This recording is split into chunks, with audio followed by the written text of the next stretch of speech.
Hello, so this is the second meeting on Chapter 2 review, and we will need a form for the metric prefixes and also for the English versus metric unit conversions. And so this is available in Canvas. So in your home page on Canvas, go to the Chapter 2 module, and it's called SI units and metric US conversion. It's a Word document. There is also that Sig Fig Rules that you can look at. I didn't talk about that in the previous meeting. It would have been maybe useful at that time. It's a chart that helps you decide, if the zeros are significant or not. Well, it tells you, it helps you decide how to count significant figures. But it's more important for zeros. Other digits don't pose any problem, but the zeros are tricky. So let me show you now the other document.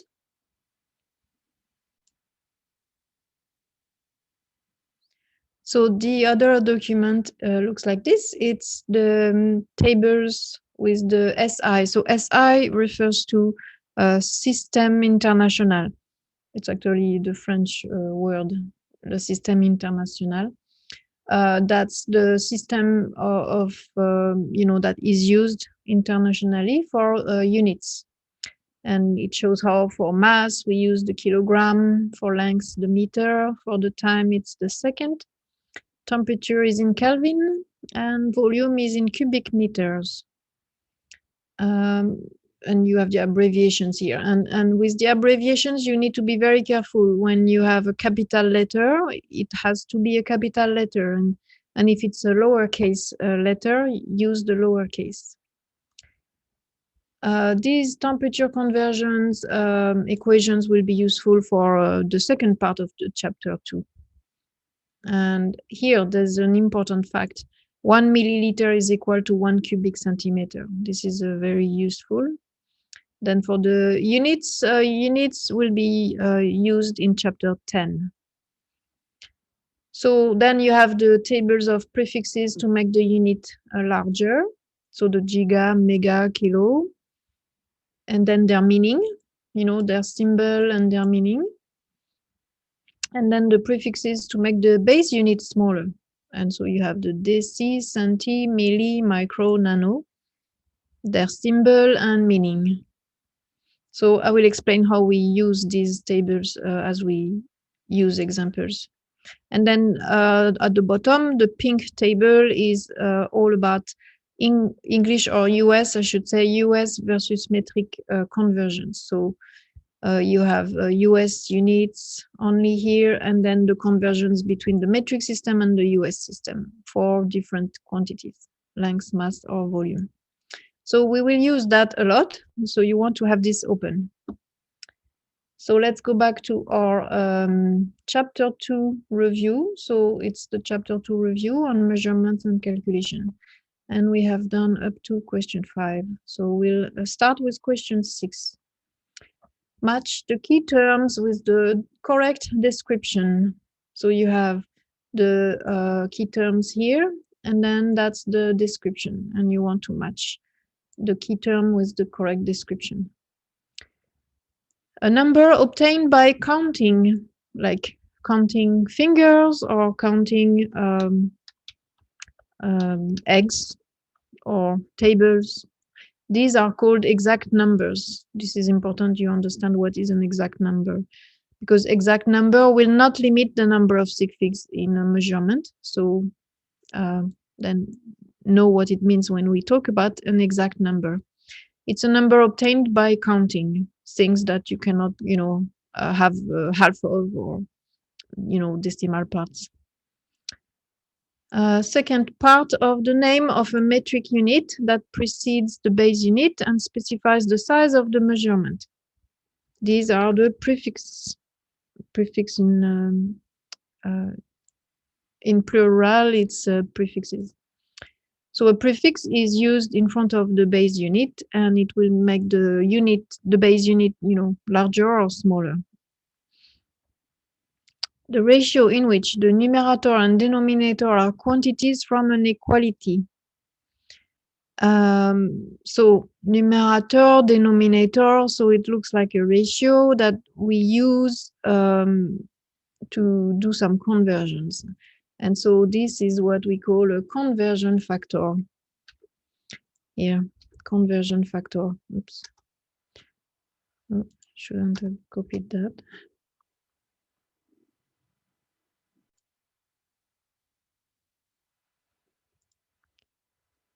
Now, the relationship between two units that measure the same quantity. Well, it's written above here. It's an equality, right? An equality, or also called equivalence statement. But here, an equality is, as it says, there is the sign equal between two parts, the left side and the right side of the equality, and they are equal. So it's relationship between two units that measure the same quantity. So those two, say, statements on the left and on the right are equal, but expressed in different units. And so from an equality, we will make conversion factors. Digits recorded in a measurement. These are called significant figures. Significant figures. We've talked about significant figures already. Why do we need to talk about significant figures? It's because it's the digits that are reported in a measurement, and they are meaningful because they represent the precision of your measurement. So they are not, it's not just to bother you, it's actually meaning something, and we'll see with a later question here what it means. And a number obtained when the quantity is determined by using a measuring device. Well, it's just written above here, or in the key terms, it's a measured number. A measured number or a measurement. Measurement would be appropriate here too. A measured number is a number obtained when a quantity is determined by using a measuring device. So, for example, when you are using a ruler and making a length measurement, that's what you get. Or, a graduated cylinder and you're measuring a volume. So the volume is your measurement. So it's important to understand what we mean when we use those key terms. That's why we have this question here. So what is the numerical value of a conversion factor? Why this must be true? So a conversion factor, as we said here, is a ratio that comes from an equality, right? It comes from an equality, which means the left part and the right part of the equality are equal. And so when you are putting them into a ratio, one on top of the other, one divided by the other, it is equal to 1 because it's the same thing over the same thing. So you know that, something over the same thing, it's equal to 1. So the numerical value of a conversion factor is 1. And why this must be true? So let me bring this here. A conversion factor is a ratio in which the numerator and denominator are quantities from an equality. And so the ratio is equal to 1 because the numerator and denominator are representing the same quantity.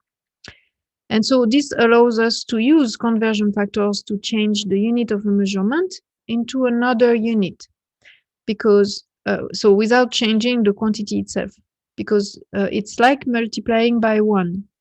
If a conversion factor has a value of 1, right? If the ratio is equal to 1, so when you are multiplying a measurement by a conversion factor, it's equivalent to multiplying by 1. And it only allows you to change the unit, but it represents still the same quantity. Even though the numbers look different, the unit is different, it represents the same quantity. So that's why it is important that, a conversion factor has a value of 1.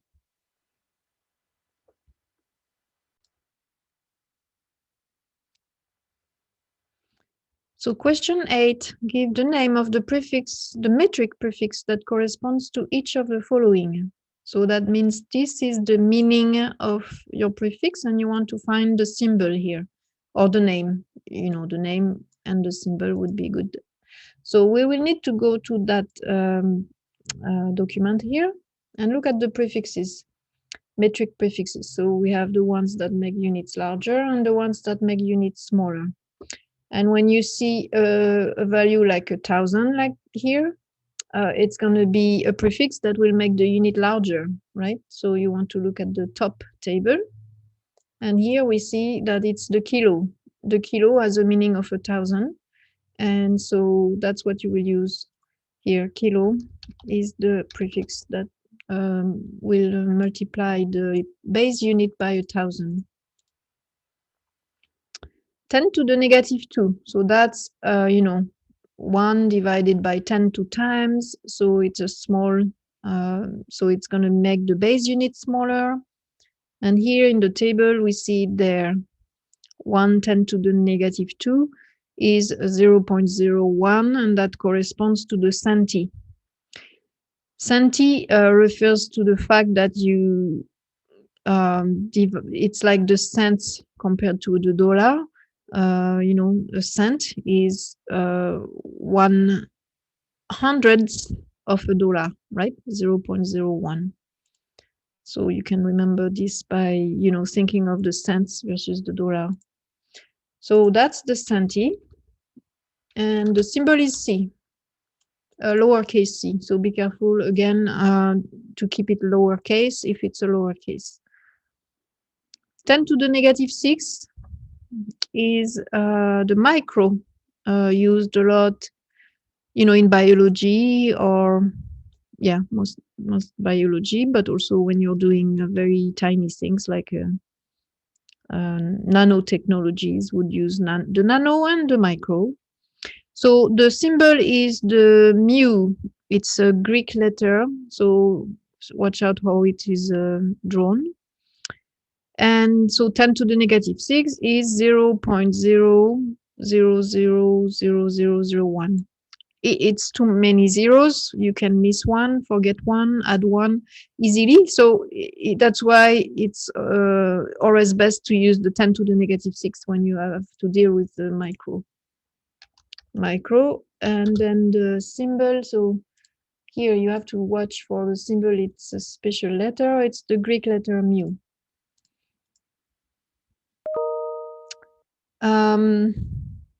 10 to the negative 3 is the milli, right? It's 0.001. And the milli has a symbol lowercase m. To not confuse with meter. So the milli will always be in front of the base unit, and the meter will always be after. So that's why, for example, millimeters are just mm. But the first m is for milli, and the second m is for meter. That's 1 million here. 1 million will make the base unit larger, and that's the mega. You see mega, for example, with megabytes, the size of a picture, 1 megabyte, for example. And so notice here how the symbol is capital M. So please be careful, it's capital M. Here, never use lowercase m. That would not be appropriate. It would be milli or meter, depending where it's located. Okay, so you want to be at ease with those tables and recognize the ones that you want to recognize easily are the kilo, the centi, the milli. These are really ones that come up a lot, and you should be at ease with those.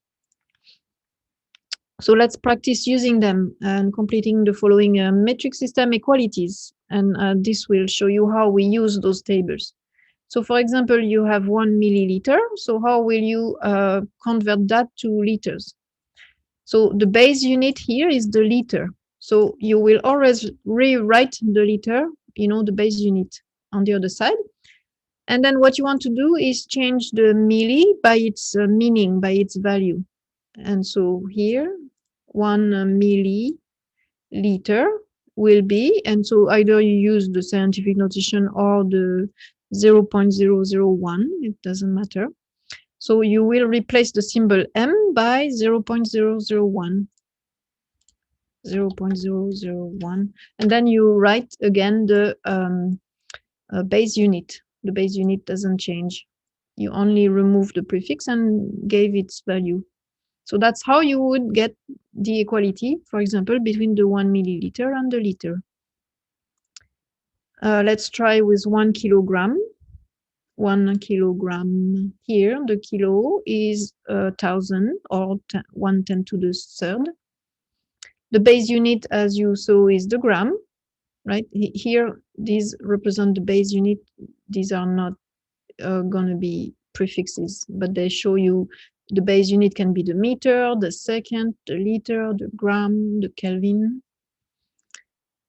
So we said we keep the base unit the same, so you keep gram and you change kilo by its value, and we saw it's 1,000. So then you have this equality. 1 kilogram is 1,000 grams.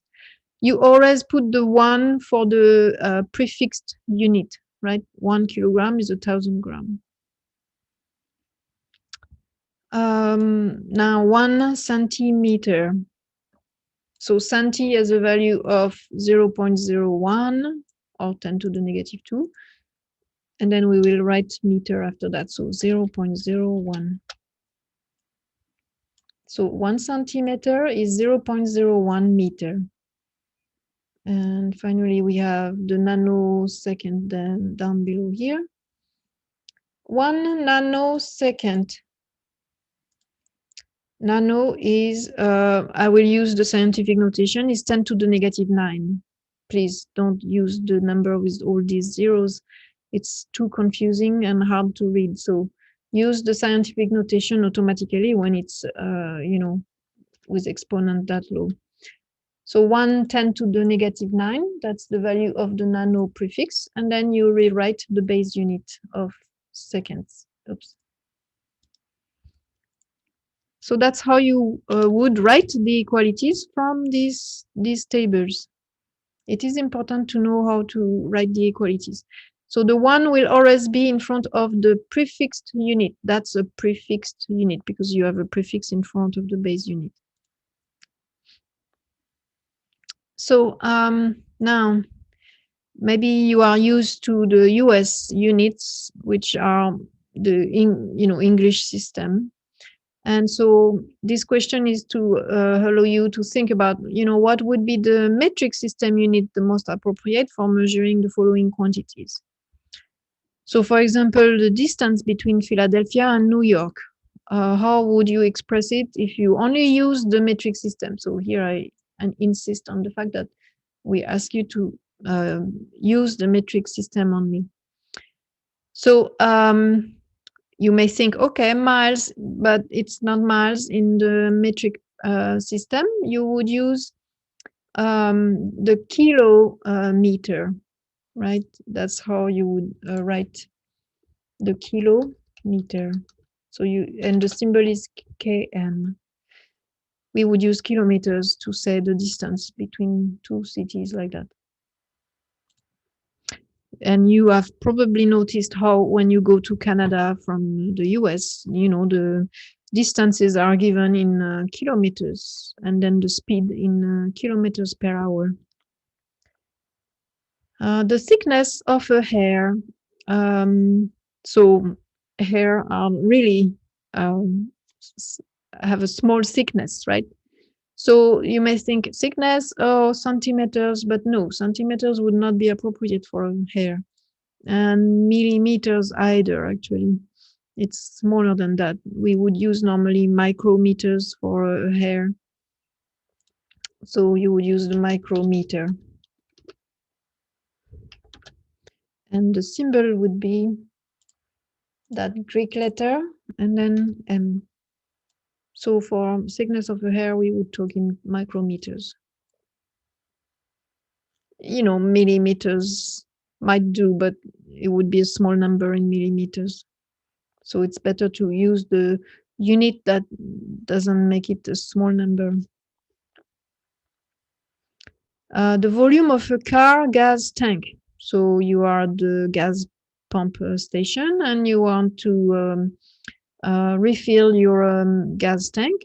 And so the gas pump is giving you the volume in, so I know it's gallons, but in, if you go to Canada, for example, or Europe, you would fill it in liters, right? We use the liters, capital L.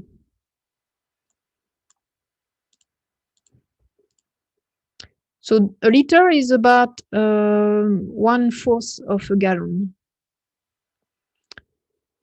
The mass of a can of red beans. So, you can go in your pantry and find a can of red beans.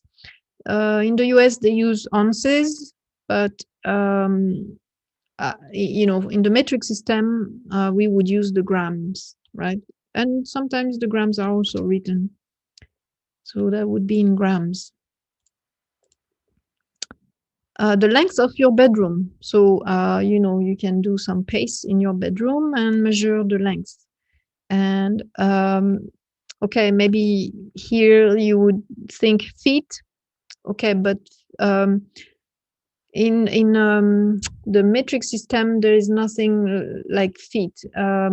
It's either you go from decimeters to meters, and decimeters are not used that much. It's not a popular prefix deci.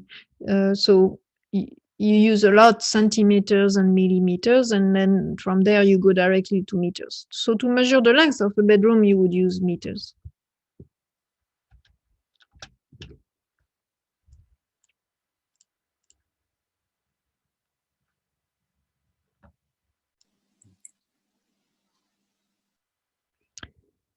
So let's say in lab, you report a measured volume of 128.7 milliliters of water from a graduated cylinder, for example.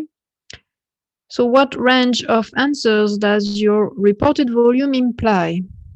So remember how I told you, significant figures are telling you about the precision of your measurement. And here we have, 4 sig figs and 1 decimal place, and it matters. So all these digits are significant. And this is a measurement with 4 sig figs. And it means that you are confident your measurement is between one. So let me rewind here. We know for sure when you are doing a measurement like that and reporting it like that, you know for sure the 128 is for certain, because typically your graduated cylinders would have lines for those. And then the last digit to the right, wherever it is, the last digit to the right, wherever it is, I mean in the, if it's in the ones place or the tens place or the hundreds place, doesn't matter. The last digit to the right is estimated, which means you are estimating its value. It's between lines or between marks or between divisions in your measuring device. And so you, as the experimenter, are estimating that it's 0.7, which means that this measurement is known for sure to be between 128.6 and 128.8, because you will add plus 1 or minus 1, you will add or subtract 1 to the estimated digit. So let me show how it's written here. So that means, your volume is comprised between 128.6 millimeters and 128.8 milliliters. That's what it means when you report a measurement of that value. It could also be reported as 128.7 plus or minus 0.1. You see how the 1 here is at the place of the 7. So you can add or subtract 1 to that last digit to the right. That's actually how it used to be done before. People in science would report measurements like that. But the significant figures has been established, and it simplifies things because now we just report it like this. But you need to know that the last digit to the right is estimated, and you know for sure the measurement is actually in the range that comprise plus or minus 1 to that last digit. So that's what it means. And that's why significant figures are important in a measurement, because they tell you of the precision of your measurement.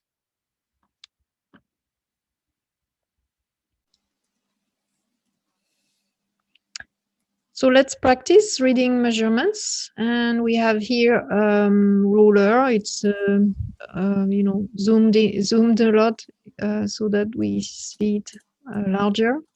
And we are trying to measure a crayon in centimeters. You see how your ruler is in centimeters.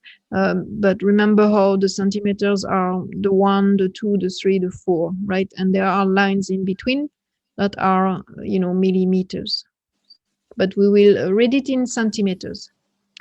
So the way you read, so first, of course, you align your object to the 0, and then you see where it falls on the right side. And here I have a red line to show where the end of the crayon falls. So that helps you read the ruler. So the way you want to read a measurement, you want to first report what you know for sure, the digits you know for sure. And here we know for sure it's 4 centimeters long, right? And we have 1, 2, 3, 4, 5 little lines after that, right? But these are 0.1, 0.2, 0.3, 0.4, 0.5. So we know for sure it's 0.5. So 4.5 is what you know for certain. And then you see that the red line is between 4.5 and 4.6, right? And so in the metric system, we always divide the space between the two smallest divisions, like the 4.5 and the 4.6. We divide that space by 10. And then we estimate how much of the 10 pieces you have in your length. And here the red line is closer to 4.5 than 4.6. So I would read this as 4.53, for example. But somebody else might say, oh, I think it's more like 4.52. And somebody else can say, well, I would have said 4.54. Right? You see how the last digit here is estimated. It depends on the person who reads, and it will not be the same depending on the person. And so that's why we say it carries the uncertainty, and it's the estimated digit, and it's always the last digit to the right. So here, let's show this in writing. So I would say that the length is 4.53. And centimeters, you need to always have the unit. But someone else could have said 2 or 4 and then read 4.52 or 4.54. So that really shows you how that last digit to the right is estimated and uncertain, right? So this is important to know how to read properly.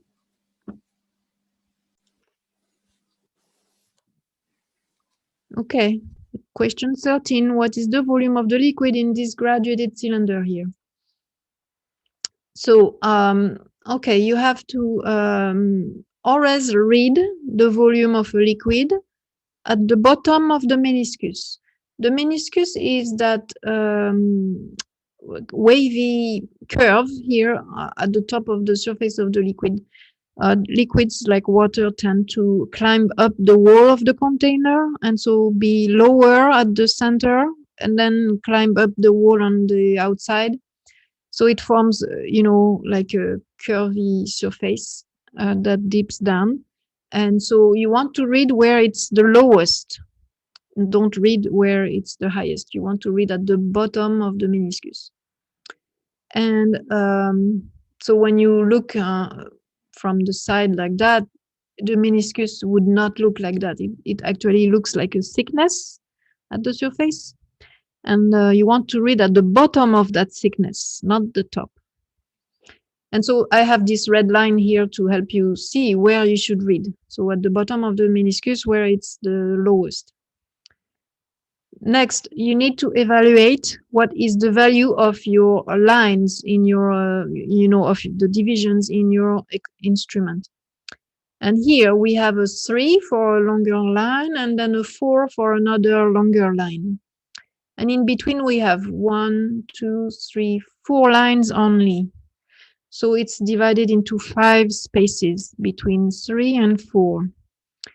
So that means it's when you go from 3.0, which is the longer line, and you move up. Let me. So when you are going from 3.0, which is the longer line, and you are moving up one line, it's going to be 3.2. And then move up another line, 3.4. Move up another line, it's 3.6. And now we are above the red line. And then move another line, it's 3.8. And we are just below the 4.0, right? So it means it's every 0.2, right? From 3.2 to 3.4, 3.6, 3.8, 4.0.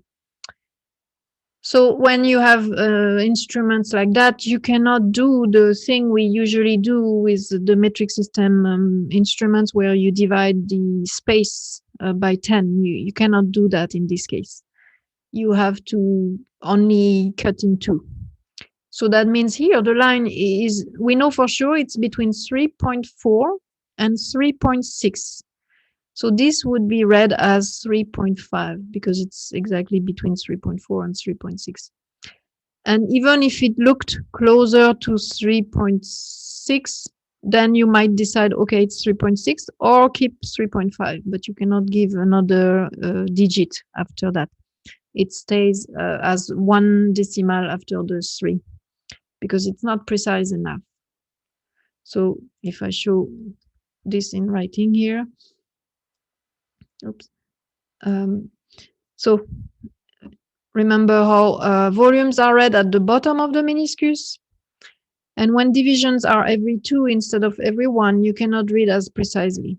So in this cylinder, we know for sure the volume is between 3.4 and 3.6 because we have lines for that, right? So the lines make it certain. And then you estimate between the lines. And here you can only say that it's 3.5. And so the last digit, the 5, is the estimated digit, the uncertain one that will carry the uncertainty and to which you add and subtract 1 to get the range of value for which you know for sure the volume is.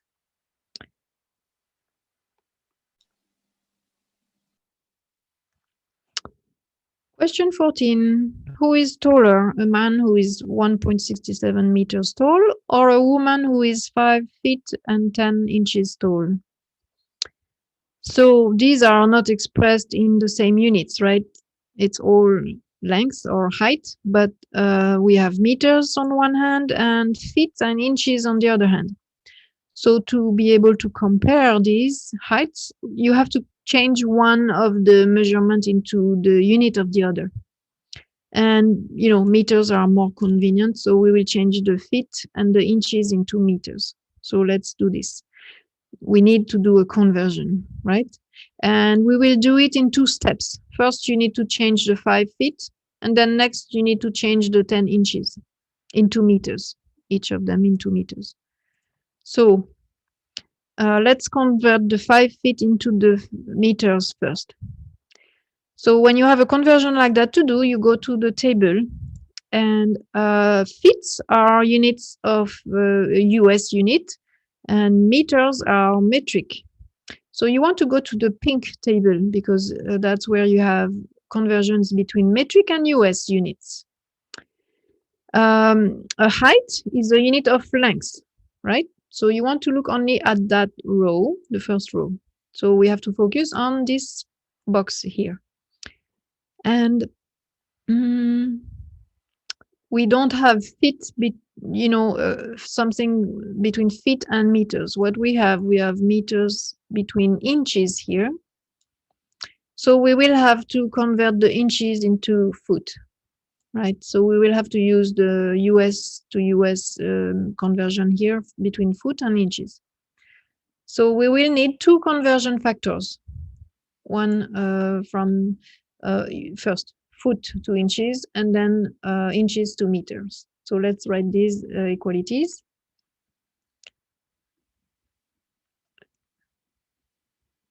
Here. So I'm showing first what I call the roadmap.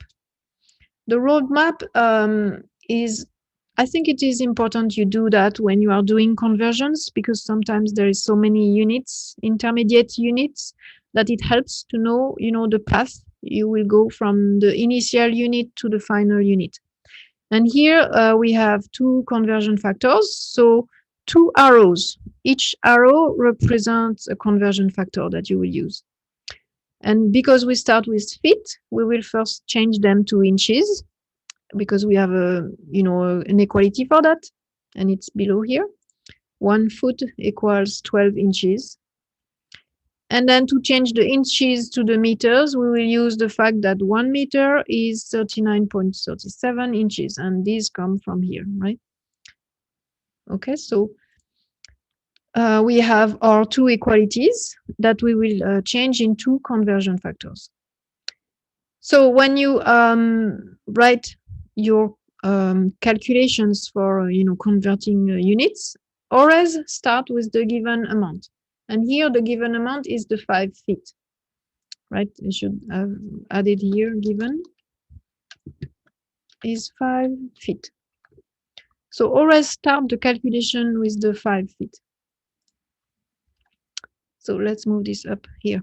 I have started the calculation here, and I have my 5 feet already written here. And I use an equation editor, and you see how I have moved my feet to the numerator. Always start the calculation with the given amount, and the given amount is always in the numerator. This is important, because traditionally the numerator, when it's by itself, it's written at the level of the times, right, or the equal. And sometimes people are confused. Is it in the numerator? Is it in the denominator? But this is in the numerator. So it's like having a 1 in the denominator. So you can help yourself by doing this. Draw a line below, and then write a 1 for the denominator. You should never write anything than the 1 unless you have a given amount that has another unit in the denominator.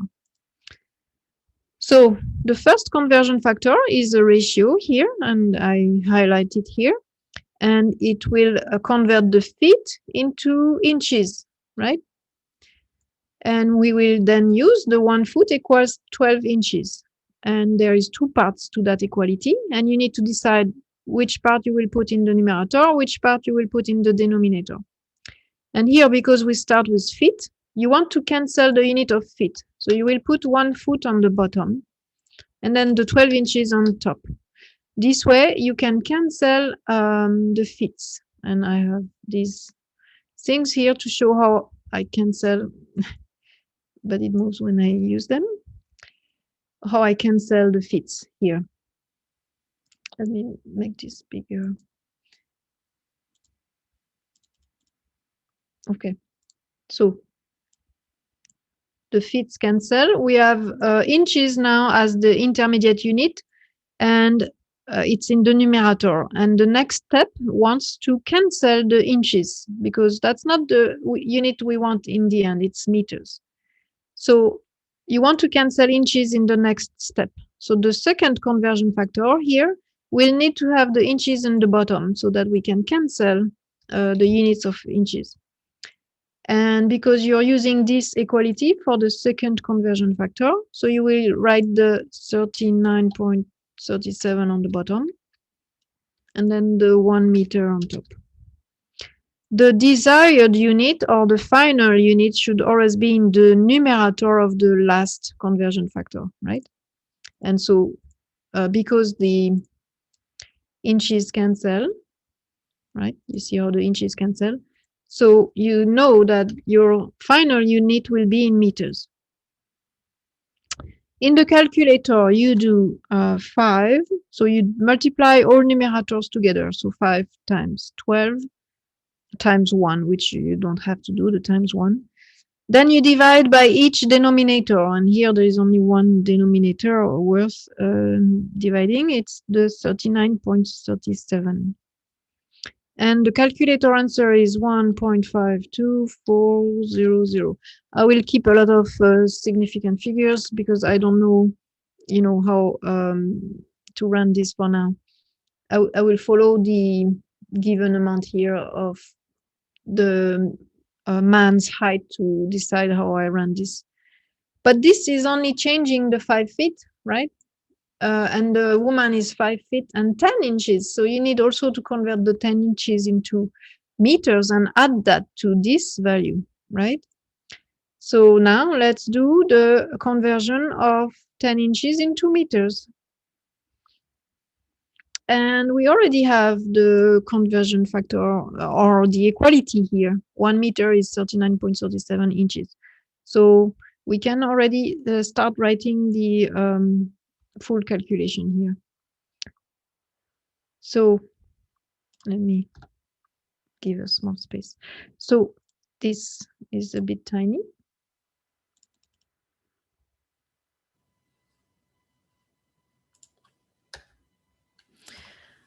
So always start with the given amount. And here the given amount is the 10 inches. And see how I have a dot here after the 10? And that's intentional.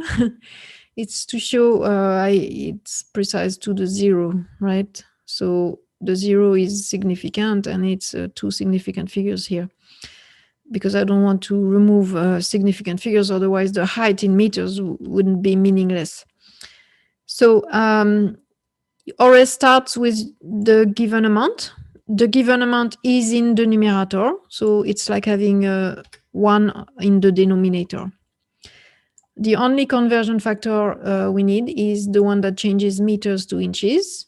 And you want the 39.37 inches on the bottom, because this way the inches will cancel, and then the 1 meter on top. So inches cancel. And in the calculator, you do 10 divided by 39.37, and that's 0.25400 meters. Meters, because the inches cancel and we are left with meters. So finally, the height of the woman is obtained by adding those two values together, right? So the height of the woman will be the 1.52400 meters plus 0.254000 meters added together, and that's 1.778003 meters. That's the calculator answer, if you will. Because the man was 1.67 meters, we will keep the same precision so that it's more easily comparable. And so this will be rounded to 1.78 because the 7 is followed by an 8, so you want to round it up to an 8. So that tells you the woman is taller than the man, because 1.78 is definitely taller than 1.67. And both especially the 1.78 meters is quite tall for for a woman. So that's how you would solve this problem. So question 15. Estimate the money you would spend on gasoline to drive your car from New York to Los Angeles, given that there is about 2,500 miles to travel, and gasoline costs about $3.75 per gallon, and your average gas mileage is about 25 miles per gallon. So there is a lot of things given in that text, right? And you need to estimate the money, which means you need to estimate how much it will cost you in dollars. And so you want to read this as your given amount. The 2,500 miles to travel is what you will start with. That's your, what will determine how much you spend, right? So that's going to be your given amount. The gasoline cost about $3.75 per gallon. Whenever you see something that says per gallon or per something, it tells you it's a complex unit made of two units, if you will. On one hand, you have the dollars, and on the other hand, you have the gallons. But they are put together, right? So you should read this as an equality. And so if I rewrite this as an equality here, instead of the per gallon, I can say equals 1 gallon. And the way I can read this is that 1 gallon of gasoline will cost me 3.75 cents, right? So that's an equality there. And the average gas mileage is also an equality because you see again per gallon. So you can also read this as, 25 miles is what I can do when I burn 1 gallon of gasoline. So that's the other equality here that, it's important you see these as equalities that will then be used as conversion factors. So what do we want? We said we want dollars, right? Dollars spent on gasoline. So ultimately, we want dollars, and we start with miles. So what we will spend will depend on the length, the distance we will travel. So miles. So you start with miles, and you will use these as conversion factors. So we see we will need two conversion factors because here we have miles, and here we have miles per gallon. So from the miles, we can change the miles to gallons. And then from the gallons, we can change them to dollars. And so we will, get what we want. So the roadmap looks like this. You start with miles. And first you will get gallons. And then from the gallons, dollars. And so for every arrow that you have in this roadmap, it's a conversion factor, right? So first conversion factor changes the miles to gallon. Second conversion factor changes the gallons to dollars. So because the given amount is 2,500 miles, it's always the measurement with the single unit, right, in a text. So always start with that number and have it in the numerator. So that means it's like having a 1 in the denominator here. That's our given amount.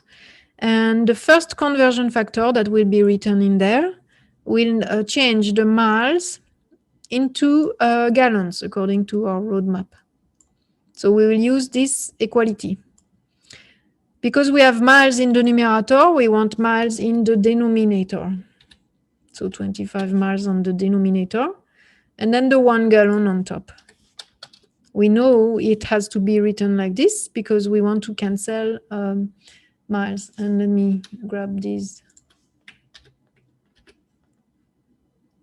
and show how we cancel miles. Oops, every time they do that. Okay. They escape. Okay, let's do without. But you see how miles cancels, right? And then we have an intermediate answer in gallons, but we do not want to know about the number of gallons. So we have to cancel that unit in the next step. So the next conversion factor needs to have the gallon in the bottom. And the next conversion factor changes gallons to dollars using this. So it's 1 gallon on the bottom, and then it's $3.75 on top. And that's it. We cancel miles, cancel gallons, and we are left with dollars, which is what we want. So as far as the units. Now let's do the calculation. 2,500 multiplied by 3.75 the dollars and divided by 25 miles. And it's $375. So you need to pay attention to significant figures. And this is very important as you do your homework on sapling. Sapling will expect correct significant figures. Above here, it was not so critical here, but here, an example like this would be critical in sapling. So in 2,500 miles here, we have two sig figs only. We have the 2 and the 5. The zeros are not significant. 1 gallon is an exact number because it's been established to be exactly 1 gallon, and then you estimate the 25. So the 25 is measured or estimated by you, looking at your dashboard. So that's 2 sig figs there.